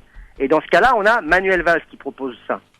Soit effectivement, et c'est le choix qu'on a fait avec Benoît Hamon, on propose un renouvellement du logiciel politique et évidemment de ce qu'est le Parti socialiste depuis 20 ans. Et à ce moment-là, il y a Benoît Hamon qui propose autre chose. Je rappelle que Benoît Hamon est minoritaire dans le Parti socialiste depuis presque toujours. Ouais. Voilà. Donc on peut pas dire qu'il a géré le Parti socialiste. Il y a juste un moment où il était porte-parole du parti pendant 3 ans avec Martine Aubry, mais sinon sur les 20 dernières années, il a toujours été minoritaire. Donc Benoît Hamon, c'est effectivement un changement, un renouvellement, un renouveau du Parti socialiste qui s'ancrera clairement à gauche dans son identité, mais pas une gauche, on va dire, à l'ancienne. On reprend les trucs d'il y a 20 ans. Non, une gauche qui est tournée vers l'écologie et qui porte de nouvelles propositions sur le travail. On a parlé du revenu universel. Jamais le Parti socialiste n'a parlé du revenu universel. Ouais, effectivement. Jamais le Parti socialiste n'a mis au cœur de sa vision de l'économie de demain le numérique et l'écologie. Ouais. Jamais on a dit on l'a déjà dit d'ailleurs, qu'on ferait le droit de vote des étrangers, qu'on ferait des référendums d'initiative citoyen, on veut reconnaître le vote blanc, mais bon, on n'a pas fait de réforme constitutionnelle. Benoît Hamon propose des réformes constitutionnelles pour ouvrir les institutions à l'intervention citoyenne. Voilà, donc ça c'est des éléments de nouveauté. Dernière question. Que ça va se décider. Dernière question à Akli, peut-être. Oui, Akli Melouli. Oui, salut. Ça va, Akli. Ouais, ça va, Alexis. Alexis, ça tirait bien, Alexis, quand même, hein? Hein? Ouais, allô? Ouais. Écoute, moi juste, je voulais, c'est des questions aussi des auditeurs, c'est te poser une question sur, est-ce qu'on risque pas d'avoir une fronde des proches de Manuel Valls, justement, pour de boycotter comme il devrait, comme ça se profile, on l'espère tous, parce que tout le monde le sait, je soutiens Benoît Hamon, comme on l'a dit. Donc, si effectivement Benoît l'emportait dimanche, et si les électeurs se mobilisent massivement. Réponse courte, Alexis. Il y a objectivement des questions sur ce qui va se passer le lundi matin, après les primaires, et en particulier si Benoît Hamon l'emporte. Moi, je peux te dire que pour avoir discuté, parce qu'on se croise beaucoup en ce moment sur les plateaux avec d'autres porte-paroles de l'équipe d'en face, ils sont pas tous enragés. D'ailleurs, il y en a qui sont honnêtes et sympas. Et tous ceux qui sont honnêtes et sympas te disent, moi, le lundi matin, je reste au Parti socialiste avec Benoît Hamon et on sera loyal. Voilà. On va pas partir chez Macron ou mettre des bâtons dans les roues, rester au PS pour mettre des bâtons dans les roues. On sera loyal. Donc j'ai envie de dire, c'est pas n'importe qui qui dit ça, c'est des lieutenants de Manuel Valls, donc des gens assez proches quand même. Et eux, ils disent ça. Bon, donc moi je les crois. Ils ont peut-être compris que finalement c'était Benoît Hamon qui allait gagner, donc ils se disent c'est la réalité de la primaire, il y a une règle du jeu. Dans la primaire, les battus soutiennent le vainqueur. Voilà. Bon. Après, est-ce qu'il y aura des gens qui partiront? C'est possible, mais moi je dis qu'il n'y en aura pas tant que ça, parce que quand on part d'un parti qui a maintenant plus de 150 ans, le Parti socialiste, un vieux parti qui en a connu d'autres. Il y en a eu des hauts débats au Parti socialiste. Eh bien, si on quitte ce parti, pour aller je ne sais trop où avec je ne sais trop qui, faire je ne sais trop quoi, il n'y aura pas de retour en arrière. Et donc je pense qu'il y en a un certain nombre qui, compte tenu de la dynamique de la campagne de Benoît Hamon, et compte tenu des possibilités nouvelles qui sont offertes à la gauche avec Benoît Hamon, qui peuvent se dire, on l'a pas soutenu, mais finalement c'est un bon candidat, il est capable de parler à tout le monde à gauche, et peut-être qu'il peut gagner l'élection présidentielle. Alexis Bachelet, on va jouer le jeu. Dernière question, et en 1 minute s'il vous plaît. Je voudrais que vous vous adressiez aujourd'hui à tous ces auditeurs qui ont été déçus, et ils sont nombreux, du Parti socialiste, de ce quinquennat, de ce qui s'est passé en politique en général, et qui se sentent pas, pour l'instant, la volonté de se déplacer pour aller voter, ne se sentent même pour certains pas concernés. Si vous aviez un petit mot à leur dire à ces auditeurs indécis, il en reste encore beaucoup. Écoutez, ce que j'ai envie de leur dire, c'est que d'abord, les primaires citoyennes, c'est donner la possibilité à des citoyens qui sont pas membres d'un parti politique de venir faire un choix politique dans une famille qui est la gauche. Le Parti socialiste, il a déçu parce que effectivement, il y a des décisions qui ont été prises, qui ont été à contre-courant de ce que souhaitaient les électeurs de gauche. Il y a eu aussi des choses qui symboliquement ont marqué une rupture, comme la déchéance de nationalité.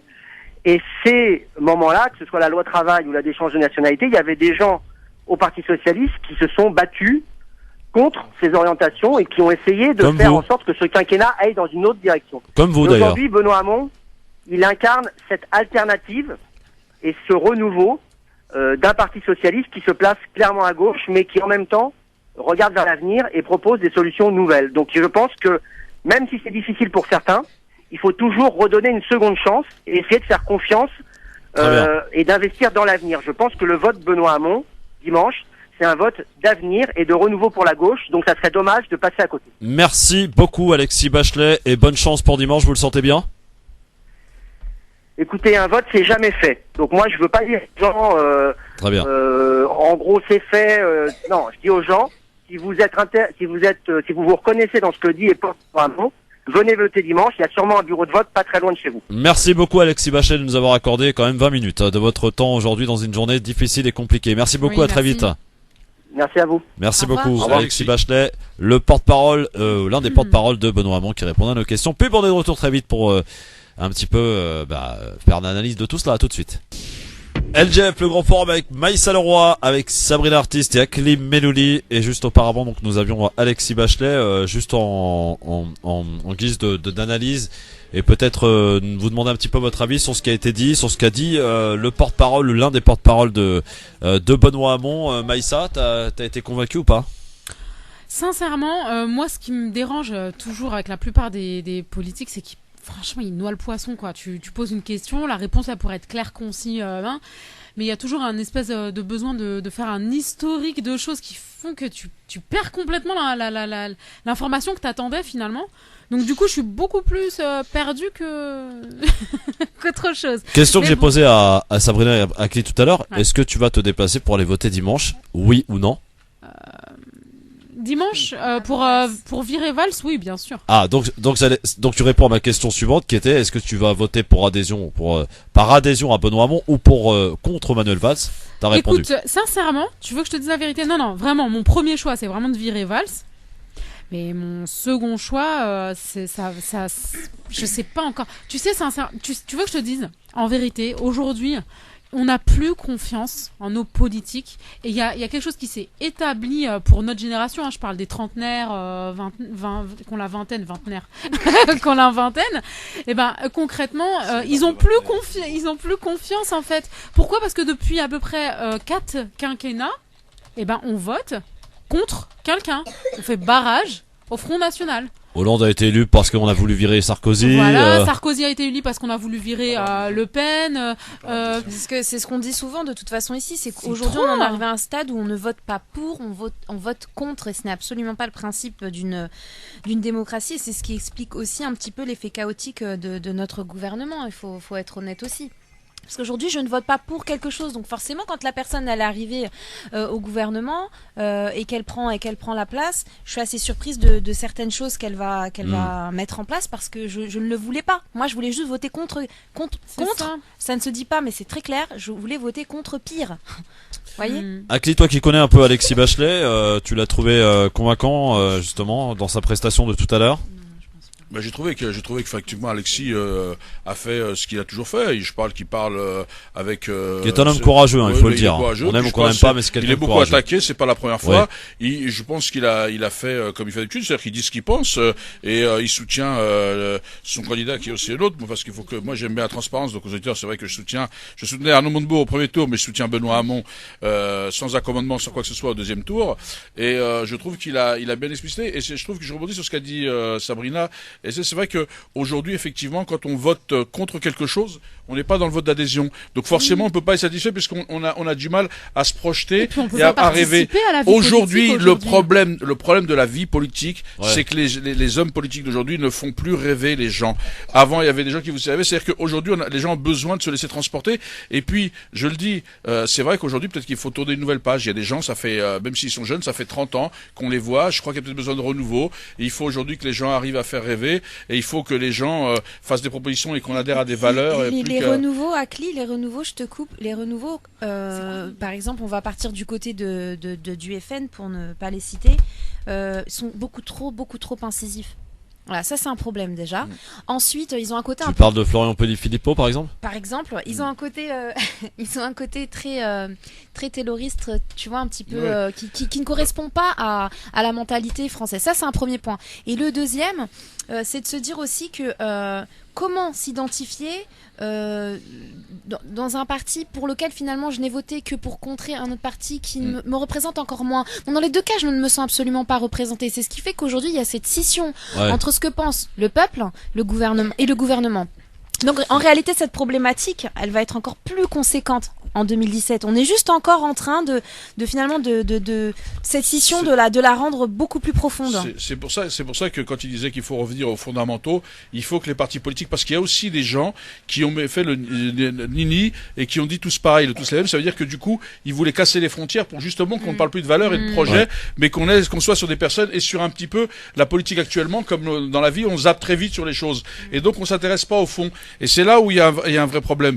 Et ça, c'est important. Aujourd'hui, on voit bien qu'effectivement, certains vont voir, quand vous allez voir un mauvais film au cinéma, vous dites que vous avez vu un mauvais film, vous dites pas que le cinéma est mauvais. Oui, bien sûr. Voilà, le film. Et là, aujourd'hui, chaque fois qu'il y a un truc, on dit, on les a tous essayés, mais on les a pas tous essayés, puisque les gens qui incarnent les choses, aujourd'hui, on a voté contre quelque chose. On n'a pas voté dans l'adhésion. Et je pense qu'aujourd'hui, c'est vrai que Benoît, aujourd'hui, essaie de porter d'autres modèles de protection sociale, de réfléchir, de débroussailler. Et je crois que c'est aussi ça le progrès, c'est de porter des aspirations.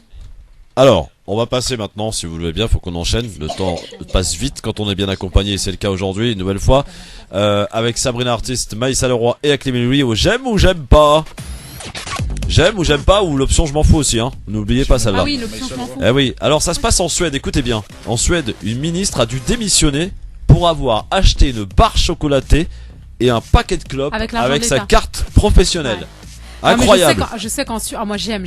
En Suède, ils sont sans aucune pitié. Voilà. Bah écoutez, elle a pas acheté ni barre de chocolat ni paquet de cigarettes avec la carte de trucs.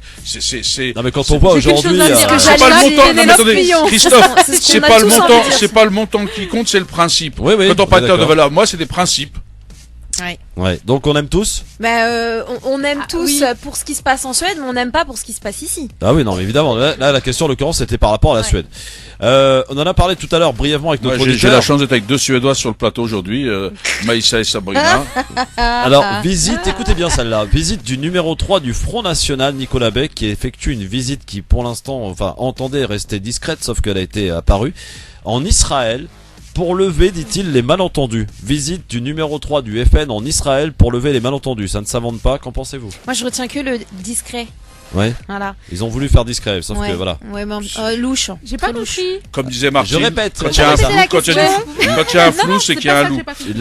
La visite du numéro 3 du Front National. Lever les malentendus sur leur participation à Vichy ou sur les principes de débat, c'est quoi Je ne sais pas. Sur quoi ils vont lever les malentendus? On sait pas parce que c'est discret, tu vois. C'est indigne. Enfin, je trouve que moi, je sais pas. En fait, non, c'était une visite que le FN souhaitait que l'on n'en parle pas trop, discrètement, sauf que là, évidemment, la presse mondiale s'en est apparue, s'en est imprégné, voilà. Ouais, mais ça, je trouve qu'un pays qui effectivement a raison de travailler sur la mémoire, la chose et tout ça, accueillir les bourreaux d'hier, même si on peut pardonner sur la page, mais essayer de travailler avec eux, ça me paraît un peu aller un peu à contresens.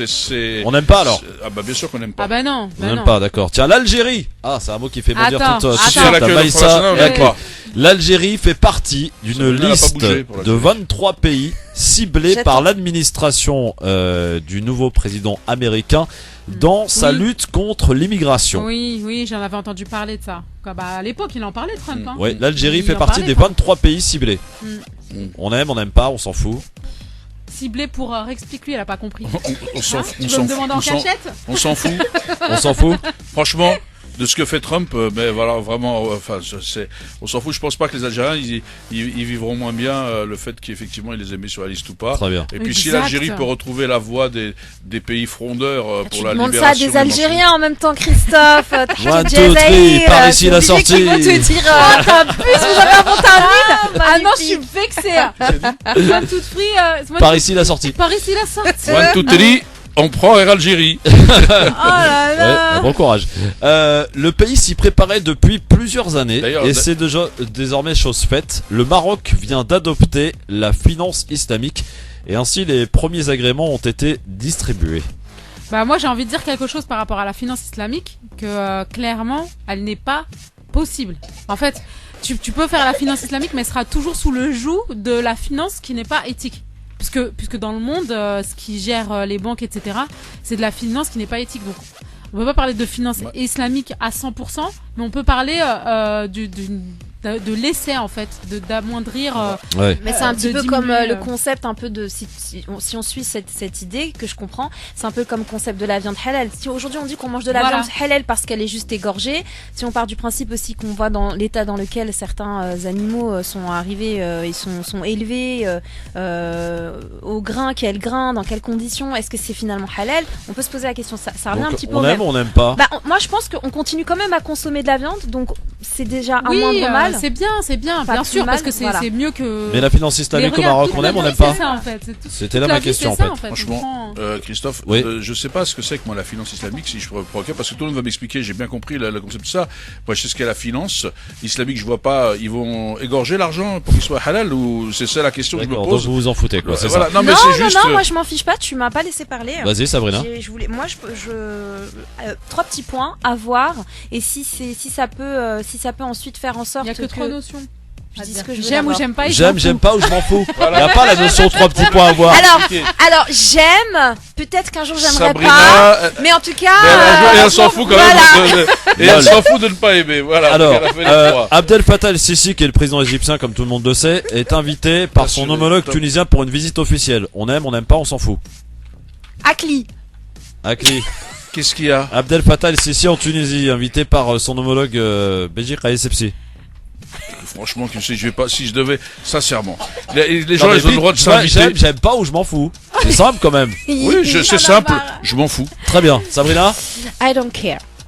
Maïssa? Je m'en fous aussi. Allez, une dernière pour la route au Vas-y. Swaziland. Tout le monde sait où se trouve le Swaziland? Bien Oui, sûr, bien Christophe. sûr. Je nous le disais encore tout à l'heure. J'ai pas écouté. Au Swaziland, l'enseignement de l'islam et du judaïsme interdit. Ouais. Alors après, J'aime pas ou bon, je m'en vas-y, fous. Pas allez, assez de données, donc je sais pas. Bah, si, T'arrives, c'est tu me clair. dis ça, je sais pas pourquoi, comment, dans moi quelles j'aime pas. Mais conditions. après, Moi, ça j'aime dépend pas. des conditions. Moi, j'aime pas parce que je pense qu'effectivement, si on part dans des états, si on part sur le principe de la cité, on doit reconnaître tout le monde et enseigner le tout, quand il y a des ségrégations. Donc, pourquoi ces deux-là et pourquoi pas le christianisme? Ouais, mais la laïcité à la française n'est peut-être pas forcément. Non, mais je laïcité sais à bien la qu'elle n'est pas, Swaziland, mais hein. Christophe, peut-être qu'ils enseignent aussi le christianisme. Donc, Faut à un moment arrêter de donné. penser que nous sommes les. Non, mais Christophe, je dis pas ça, je dis que c'est mon principe à moi. Oui, d'accord. Donc après, je l'applique ailleurs. S'ils enseignent le christianisme, ça pose un problème, quoi. Ouais, C'est d'accord. Bon. tu vois, c'est une discrimination. À voir aussi, alors peut-être pour Attends, Sabrina. je moi, crois j'ai pas qu'elle compris, ouais. elle a une question, Maïssa, dans les j'aime pas pour nous Qu'est-ce trois qu'il y a aussi. Ah Vas-y. oui, alors j'ai une question. Est-ce que vous aimez les petits déjeuners sponsorisés par Lidl? Moi j'en ai absolument rien à faire. Pourquoi tu me poses cette question? Parce que c'est un challenge que j'avais.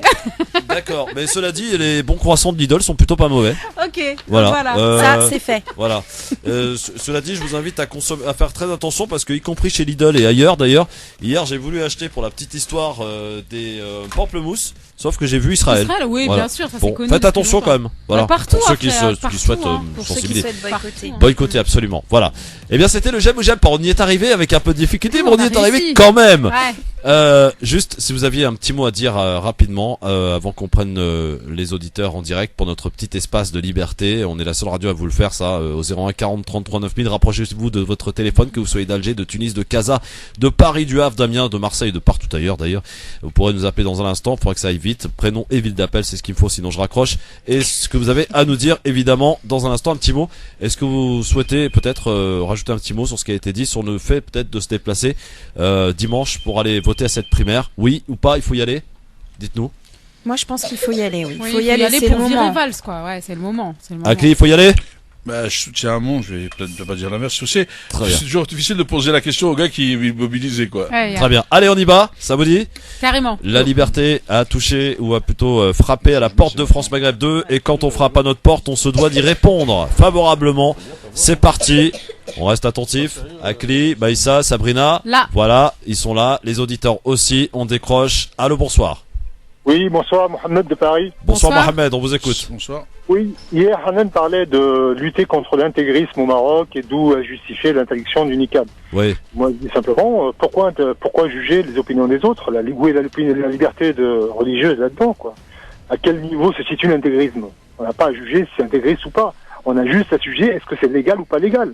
Très bien, c'est dit Mohamed, merci à toi. 01 40 33 9000, vous voulez souhaiter parler à Maïssa, Sabrina, Akli, souhaitez les interpeller, c'est le moment de le faire. 01 40 33 9000, c'est le numéro de téléphone à composer. Allô, bonsoir. Allô. Oui, bonsoir. Prénom. C'est Kamel de Paris. Bon, oui. Christophe, merci pour cette émission. Ceci étant, moi, j'aimerais dire une petite chose, bonsoir, à Kamel. savoir que moi, j'ai beaucoup apprécié l'intervention de Maïssa et de Sabrina, tout simplement parce qu'il me semble que ce sont des gens appartenant à la société civile et que finalement, vu le bazar du Parti Socialiste et de cette gauche qui n'en est plus vraiment une, je crois qu'on a tout intérêt à nous organiser, nous, comme tu l'as si souvent dit à l'antenne, je crois qu'il y a tout intérêt à faire ça et appeler ceux qui sont aujourd'hui encore dans ce Parti Socialiste à en démissionner et à venir rejoindre à la construction d'une véritable maison de la communauté arabo-berbéro-musulmane, et ça c'est tout l'intérêt qui pèse. Merci, beaucoup, salut à toi. 01 40 33 9000. Il y a vraiment des gens défaitistes quand même, hein, mais bon. Après, chacun est libre de penser. Hein. On est des traumatisés, hein. Ouais, mais bon, Faut dire ce qu'il à y un a, moment, quand il faut même, se rassembler quand même. Oui, 01 40 33 9000. Moi, je suis pas pour le partisan de tout jeter à la poubelle, quoi. Non, mais de ça, toute tout façon, le là, monde il faut prêche. que le Mais Parti Socialiste il soit... Christophe, Kamel, il est dans sa logique. Il Oui, a oui, envie de il créer a quelque toujours chose. été dans sa logique. Mais on l'attend qu'il crée quelque chose parce que ça va être, on voit rien pour l'instant. Donc moi, je préfère encore être acteur et faire des choses que d'être le spectateur et l'incantateur de vouloir créer soi-disant quelque chose qu'on verra pas. Moi, c'est les grands révolutionnaires du grand soir qu'on voit jamais venir. Je préfère les petits soirs, moi. On continue parce que ce sont les auditeurs qui sont les rois dans cette émission. Bonsoir, votre prénom et ville d'appel. Oui, allô. Bonsoir, prénom et ville d'appel. Bonsoir. Oui, bonsoir, c'est Karim d'Orléans. Salut Karim. Ouais, salut, ça va bien? Ça va impeccable. Salut Orléans. On t'écoute Karim. Je vous appelle sur un sujet qui fait polémique à ce moment en Algérie, sur la banane à 650 dinars. Est-ce que vous trouvez ça normal ou pas? Merci Karim pour la question. Alors la banane à combien? 150 dinars. Ouais. Très cher. Tu m'avais dit quoi la dernière fois, le prix du kilo de la courgette? Ah oui, 6 euros, non. 6 euros, hein. 6 euros, hein. Je suis sorti en magasin, 6 euros le kilo de courgette quand même. Les prix, c'est incroyable, ça descend. Ce qu'il faut savoir, c'est que l'Algérie n'a pas de planification. Donc dans les périodes où elle ne produit pas, elle importe et les prix flambent. Ouais. Vous savez, c'est comme par exemple les oignons. En France, nous on sait réfrigérer pour conserver et pour avoir un prix à peu près le même pendant toute la saison, pendant une année, parce qu'on conditionne, on a des chaînes de froid et tout. Bon. En Algérie, il n'y a pas. Donc du coup, quand il y a pénurie, les prix flambent. Oui. Mais en ce moment, au-delà de la pénurie, les prix flambent. Et c'est vrai qu'il y a le pouvoir d'achat en Algérie est en train de prendre un sacré coup. Il a raison. Allô, bonsoir. Ça fait longtemps. Prénom, ville d'appel. Bonsoir. Salut Christophe, c'est Abdel d'Orléans. Salut Abdel. Je vais être bref et concis, mes amis, juste pour une seule parole. Une seule parole qu'a dit Hamon. Déplacez-vous en masse. Déplacez-vous en masse. Il a pas peur de s'appeler Bilal, les gars, n'oubliez pas. On nous a fait très très mal pendant très longtemps. Hamon a dit, ça ne me fait pas mal qu'on m'appelle Bilal. N'oubliez pas ça, mes amis. Déplacez-vous, s'il vous plaît. Merci bye, Abdel. Bye. Merci pour cet appel. 01 40 33 9000 depuis Orléans. Première radio France Maghreb 2 là sur Orléans en ce moment. 102.6. Allô, bonsoir. Allô, bonsoir, prénom, ville d'appel, on se dépêche là. Allô, bonsoir. Allô. Très bien, ça a raccroché. 01 40 33 9000, ça arrive de partout. Soyez patients, on y va, on décroche en direct évidemment. Quand le standard ne bug pas, hein, sinon ça devrait le faire. 01 40 33 9000, évidemment, vous pouvez aussi, si vous le souhaitez, 08 92 23 99 50, ça marche. Allô, bonsoir. Oui, allô, bonsoir. Prénom et ville d'appel. Bon, c'est Abdel de Paris. Salut Abdel, on t'écoute. Bonsoir. Bonsoir, je suis à l'antenne là. On t'écoute Abdel, vas-y là. On pas trop... moi c'est juste pour je sais plus c'est laquelle des deux Miss là qui a dit personne ne nous représente, en fait elles se sont pas représentées. Mais en fait c'est juste pour dire qu'on n'a pas besoin que quelqu'un nous représente s'il a de bonnes idées. On s'en fout qu'il soit blanc, vert ou jaune, ou on s'en fout en fait. C'est juste ça, merci. Merci Abdel, mais qui a dit ça? Personne? Non, c'est pas ça. C'est ce que j'ai dit tout à l'heure quand je rebondais sur ce que Akli disait. Je peux expliquer que si tu votes contre un parti, voilà, elle parlait représentant de valeurs. Tu ne sens, voilà, valeur, exactement. Pas d'origine, elle parlait de valeurs. Sinon, par ailleurs, j'ai l'impression qu'il y a du mal avec les auditeurs. Alors sinon, on a le droit d'avoir le titre Madame, parce que ça fait deux auditeurs qui nous appellent parce que Miss, c'est un peu. Hein, non, bon. ça passe encore, mais moi, Madame, c'est plus sympa. Hein. Ça fait un peu potache. Voilà. Allô, bonsoir. Oui, bonsoir Christophe, c'est Samir de Créteil. Salut Samir, on t'écoute mon ami. Alors, juste pour deux choses. Moi, dimanche, j'y vais, premièrement, pour virer Valls. Deuxièmement, pour voter Hamon. N'oubliez pas un truc, comme a dit Abdel d'Orléans. Hamon, il est fier de s'appeler Bilal. Valls, il a dit qu'il était lié à Israël pour la vie. Rappelez-vous de ces deux phrases. Merci à toi mon ami. 01 40 33 9000. Allô, bonsoir. Oui, Christophe, bonsoir. Enfin une femme. Contrairement à votre collègue. Allô, prénom. Pour les deux choses. Prénom, je te coupe. Déjà. Ok, salut. 01 40. Non, mais c'est bon, il y a des règles, faut les respecter au bout d'un moment. 01 40 33 9000. Allô, bonsoir. Allô. Bonsoir, Christopher. Bonsoir, prénom et ville d'appel. Ah, je suis Hamid des États-Unis, ça va quoi? C'est Hamid. Oui, Hamid. Hamid du Pennsylvanie. Ah yes. Comment tu vas? Tu nous appelles d'où là? Ah, je t'appelle de Harrisburg, la capitale de la Pennsylvanie. États-Unis d'Amérique. Yes. Bienvenue à toi mon ami. Il est quelle heure chez toi là, en ce moment? Maintenant il est 11h47 minutes. Yes. Vous avez vu un peu la radio comme c'est magique? Ouais. On est au Ah, States. je vous écoute tous les jours, je suis sur la route maintenant. Ah, j'aime bien cette émission. Ah. Je vais te dire une chose sur Trump. Sur le président du Mexique, c'est une bonne attitude de sa part. Ouais. Et ne viendra pas la semaine prochaine pour rencontrer Trump. C'est une bonne attitude, c'est la dignité, quoi. Merci à toi en tout cas Hamid et continue de nous écouter aux States. Allez, bonjour à tout le monde et merci. Merci à vous. Bye bye. Voilà, on était aux États-Unis, messieurs dames. 01 40 33 9000. Bonsoir. Oui, bonsoir, c'est Kamel de Paris. Oui, Kamel. Vas-y, Kamel, vite. Je voudrais dire, je suis un parti du RCD. J'ai entendu vraiment des pas verts sur le RCD qui ont dit que le parti algérien de Saïd Saadi, c'est lui qui était complice dans le meurtre de Matoub Lounes. Je pense que c'est grave, c'est de la diffamation. Le RCD, il était toujours à côté de Matoub. On ne peut pas laisser passer à l'antenne des choses sans avoir des preuves. Chacun est libre, attends, dis pas mal aussi des conneries mon ami. Salut, 01 40 33 9000. La liberté mon vieux. Allô, bonsoir. Ouais, bonsoir. Prénom et ville Joe de d'appel. Paris. Salut j'ai Joe. appelé hier déjà. Salut Joe. Je voulais juste savoir, à moins que vous ne l'ayez déjà fait, quand est-ce que vous allez parler des détenus mozavites en Algérie, notamment Kameldine Fekar et les personnes détenues qui font des grèves de la faim. Voilà. On le fera mon ami, y a pas de problème, pas de souci. En tout cas, merci Joe. Merci 01 d'infos. 40 33 9000. Pour nous appeler, j'en prends encore un ou deux. Non, mais il y a des règles, hein, je précise. Donc c'est pour ça que pardonnez-moi par avance si vous me trouvez un petit peu dur. Il y a sur le live Facebook, Oui, il y qu'est-ce en qu'il y a a qui t'ont dit prends des carottes, ça rend aimable. Mais il est aimable, Allô, bonsoir. Prénom et ville d'appel. C'est Redouane de Gonesse. Salut Redouane, on t'écoute. Alors moi je voulais juste donner mon avis concernant les VTC. Alors je sais que c'est pas le Les VTC. débat de la semaine. Il n'y a pas de débat, c'est vous qui choisissez les sujets dans cette émission là, dans cette période là. Ça marche. En fait, j'en ai marre de les entendre se plaindre. Les VTC? Les VTC, enfin ils cherchent un peu, enfin je vais pas les mettre tous dans le même sac, mais ils cherchent un peu la simplicité. Comme quoi qu'il n'y a pas de boulot, comme quoi il y avait que chauffeurs de touristes pour faire pour travailler. Attends, on les voit tous en train de flamber, ils cherchent pas à gagner d'argent, ils cherchent à rouler en grosse voiture. Ok, ça marche, ça c'est un petit C'est pic noté. à l'encontre des VTC. Merci mon ami, 01 40 33 9000. Allez, un petit dernier pour la route. Allez. Allô, bonsoir.